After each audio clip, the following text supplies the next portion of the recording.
तर मुंबईत अधिवेशन सुरू असताना राज्याचे उपमुख्यमंत्री एकनाथ शिंदे हे गुपचूप दिल्लीत गाठलेत। दिल्लीमध्ये एकनाथ शिंदे यांनी भाजपच्या बड्या नेत्यांच्या भेटीगाठी घेतल्याची माहिती समोर आली आहे। या गाठीभेटीमुळे राजकीय वर्तुळात एकच खळबळ उडाली आहे। दिल्लीवारी आणि केंद्रीय नेत्यांच्या भेटीमागचं कारण मात्र अद्याप गुलदस्त्यातच आहे। शिंदेंनी अचानक केलेल्या या दिल्लीवारीमुळे नेत्यांच्या भुवया मात्र उंचावल्यात। राज ठाकरे आणि उद्धव ठाकरे यांची युती याशिवाय पक्षांतर्गत आमदार वेगवेगळ्या प्रकरणात टार्गेट केले जात आहेत आणि याच मुद्द्यांवर चर्चा करण्यासाठी दिल्लीत आल्याची माहिती सध्या मिळते। तर या दौऱ्याची चर्चा सध्या राजकीय वर्तुळात सुरू आहे, मात्र यामागचं कारण अद्याप अस्पष्ट आहे।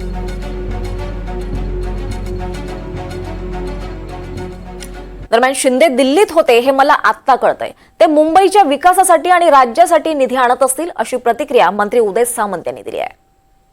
माननीय एकनाथ शिंदे साहेब काल दिल्लीमध्ये होते हे तुमच्याकडनं मला आत्ता कळलेलं आहे। त्याच्यामुळं दिल्लीमध्ये त्यांनी कोणाची भेट घेतली काय घेतली, कारण मी पूर्ण दिवस सभागृहामध्ये होतो।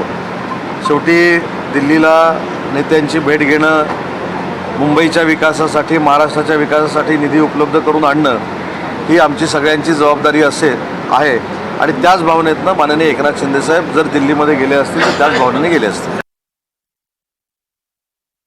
आता ते एकनाथ शिंदे कशासाठी गेले काय झालं ते आज मला या ठिकाणी सांगता येणार अस्वस्थ असल्यामुळे ही सगळी दिल्लीवारी होते का?